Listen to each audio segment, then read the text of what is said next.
رسول خدا صلی اللہ علیہ وآلہ وسلم کا ارشاد پاک ہے کہ جب بندہ 40 برس کی عمر کو پہنچ جائے اور اس کی بھلائی اس کے شر پر غالب نہ آئے تو شیطان اس کی پیشانی چوم کر کہتا ہے، میں اس چہرے پر قربان جاؤں جو کبھی فلاح نہیں پائے گا۔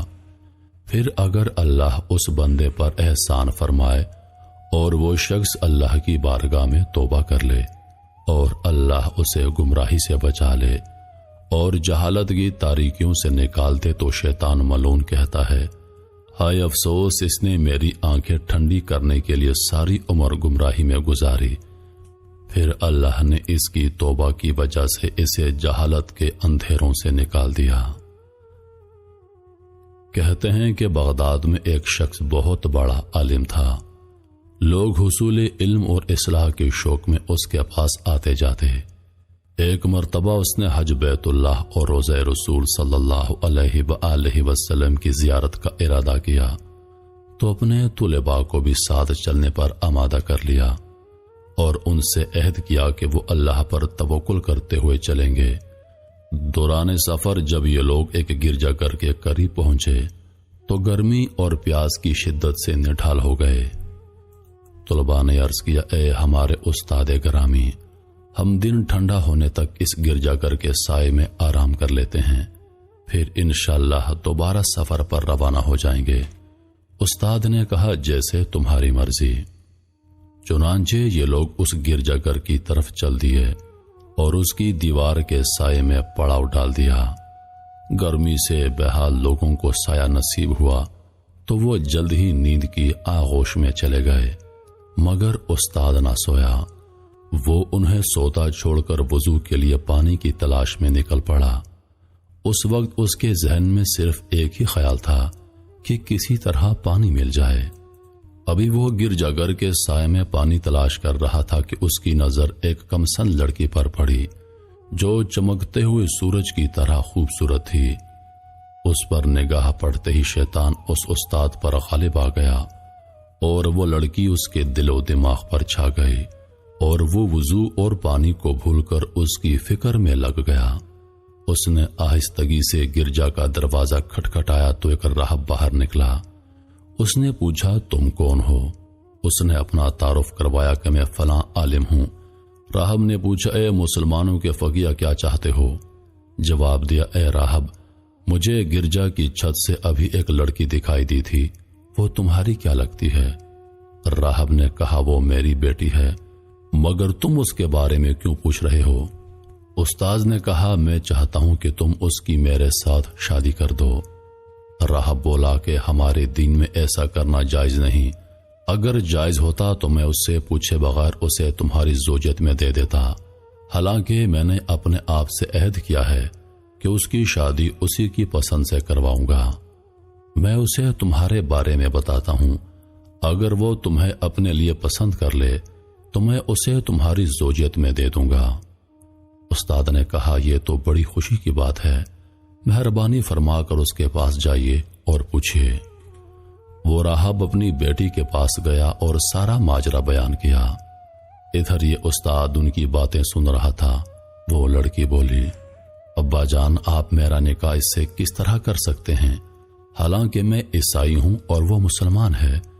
یہ تو اسی صورت میں ممکن ہے کہ وہ نصرانیت میں داخل ہو جائے۔ راہب نے پوچھا، اگر وہ نصرانی ہو جائے تو کیا تم اس سے شادی کر لو گی؟ لڑکی بولی، ہاں ضرور کروں گی۔ وقت گزرنے کے ساتھ ساتھ استاد کی بے-تابی بڑھتی چلی جا رہی تھی۔ ادھر اس کے طلباء بے خبر سو رہے تھے۔ آخرکار استاد لڑکی کی طرف متوجہ ہو کر بولا، میں دین اسلام چھوڑ کر نصرانی ہو گیا ہوں۔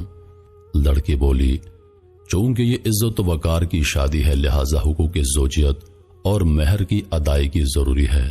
تم حق مہر کہاں سے ادا کرو گے؟ کیونکہ میں دیکھ رہی ہوں کہ تم فقیر ہو، پھر بھی اگر تم ان خنزیروں کو پورا 1 سال چراؤ تو یہی میرا حق مہر ہوگا۔ وہ بولا، ٹھیک ہے، میری بھی ایک شرط ہے کہ تم اس دوران اپنا چہرہ مجھ سے نہیں چھپاؤ گی تاکہ میں صبح و شام اسے دیکھتا رہوں۔ لڑکی بولی، مجھے منظور ہے۔ تو اس نے خطبہ دینے والا عصا اٹھایا اور خنزیروں کی طرف چل دیا تاکہ عصا کے ذریعے انہیں چراگاہ تک لے جائے۔ جب طلباء نیند سے بیدار ہوئے تو اپنے استاد کو تلاش کرنے لگے۔ کافی تلاش کرنے کے بعد جب ان کو استاد نہ ملا تو انہوں نے راہب سے اس کے بارے میں پوچھا تو جواباً اس نے ساری کہانی سنا دی۔ یہ افسوسناک خبر سن کر طلباء میں کوہرام مچ گیا۔ کچھ غش کھا کر گر گئے اور کچھ آہ بکا کرنے لگے۔ پھر انہوں نے راہب سے کہا، اب وہ کہاں ہے؟ راہب نے بتایا کہ وہ خنزیر چرا رہا ہے۔ راوی کہتے ہیں کہ پھر ہم اس کی طرف چل دیے تو اسے اسی عصا سے سہارا لیے دیکھا جس کے سہارے وہ خطبہ دیا کرتا تھا۔ وہ خنزیروں کو ادھر ادھر جانے سے روک رہا تھا۔ ہم نے اس سے کہا کہ اے ہمارے سردار، یہ تم پر کیسی آزمائش آ گئی؟ پھر ہم اسے قرآن پاک، اسلام اور حضور پاک کے فضائل یاد دلانے لگے اور اسے قرآن و حدیث کے فرامین سنائے تو اس نے کہا، مجھ سے دور ہو جاؤ، تم جو کچھ یاد دلا رہے ہو وہ میں تم سے زیادہ جانتا ہوں، مگر مجھ پر اللہ رب العزت کی طرف سے آزمائش نازل ہو گئی ہے۔ ہم نے اسے اپنے ساتھ لے جانے پر بہت زور دیا مگر ناکام رہے۔ آخرکار ہم نے اسے اس کے حال پر چھوڑ دیا اور مکہ کی طرف چل دیے اور حج ادا کرنے کے بعد واپس بغداد کی طرف روانہ ہو گئے۔ جب ہم اسی مقام پر پہنچے تو ہم نے ایک دوسرے سے کہا کہ آؤ دیکھتے ہیں کہ اس پر کیا گزری، شاید وہ نادم ہو کر اللہ کی بارگاہ میں توبہ کر چکا ہو اور اپنی حالت سے لوٹ آیا ہو۔ ہم اس کے پاس پہنچے تو اسے اسی حالت پر پایا۔ وہ خنزیروں کی دیکھ بھال کر رہا تھا۔ ہم نے اسے سلام کیا اور نصیحت یاد دلائی اور قرآن پاک پڑھ کر سنایا مگر اس نے کوئی جواب نہ دیا۔ ہم ایک بار پھر حسرت زدہ دل لیے واپس ہو لیے۔ جب ہم گرجا گھر سے تھوڑی دور پہنچے ہم نے گرجے کے پیچھے ایک سائے کو اپنی جانب بڑھتے دیکھا۔ وہ شخص چیخ چیخ کر ہمیں ٹھہرنے کا کہہ رہا تھا۔ ہم رک گئے۔ قریب آنے پر معلوم ہوا کہ ہمارے وہی استاد ہماری جانب آ رہے ہیں۔ جب وہ ہم سے آ کر ملے تو بولے، میں گواہی دیتا ہوں کہ اللہ کے سوا کوئی معبود نہیں اور حضرت محمد صلی اللہ علیہ وآلہ وسلم اللہ کے رسول ہیں۔ میں اللہ کی بارگاہ میں توبہ کر چکا ہوں اور اپنی پچھلی حالت سے رجوع کر چکا ہوں۔ یہ آزمائش میری ایک ایسی خطا کے سبب تھی جو میرے اور میرے رب کے درمیان تھی۔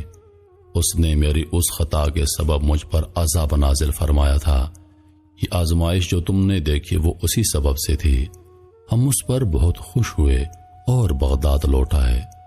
ہمارے استاد پہلے سے زیادہ عبادات اور مجاہدات میں مصروف ہو گئے۔ ایک دن ہم ان کے گھر پر ان سے علم دین حاصل کر رہے تھے کہ ہم نے ایک عورت کو دروازہ کھٹکھٹاتے ہوئے دیکھا۔ ہم باہر نکلے اور پوچھا، اے خاتون کیا کام ہے؟ اس نے کہا کہ میں شیخ سے ملنا چاہتی ہوں۔ ان سے کہو کہ فلاں راہب کی بیٹی آپ کے ہاتھ پر مسلمان ہونے آئی ہے۔ شیخ نے اسے اندر سے آنے کی اجازت دے دی۔ وہ گھر میں داخل ہو کر بولی، اے میرے سردار، میں آپ کے ہاتھ پر مسلمان ہونے آئی ہوں۔ شیخ نے پوچھا، تمہارا قصہ کیا ہے؟ اس نے شیخ کو بتایا کہ جب آپ وہاں سے چلے آئے تو مجھ پر نیند کا غلبہ طاری ہو گیا اور میں سو گئی۔ میں نے خواب میں کسی کو دیکھا جو فرما رہے تھے کہ دین محمدی کے علاوہ کوئی دین سچا نہیں۔ اس شخص نے 3 مرتبہ یہ بات ارشاد فرمائی، پھر فرمایا کہ اللہ نے تیرے ذریعے اپنے ایک بندے کو آزمایا ہے، چنانچہ اب میں آپ کے پاس آ گئی ہوں اور آپ کے سامنے گواہی دیتی ہوں کہ اللہ کے سوا کوئی معبود نہیں اور حضرت محمد صلی اللہ علیہ وآلہ وسلم اللہ کے رسول ہیں۔ شیخ اس عورت کے ہاتھ پر مسلمان ہونے کی وجہ سے بہت خوش ہوئے۔ پھر انہوں نے اس سے اللہ کے رسول کے دین کے مطابق نکاح کر لیا۔ جب ہم نے ان سے اس خطا کے بارے میں پوچھا جو ان کے اور اللہ کے درمیان راز تھی تو انہوں نے بتایا، میں کسی جگہ سے گزر رہا تھا کہ ایک نصرانی آ کر مجھ سے لپٹ گیا۔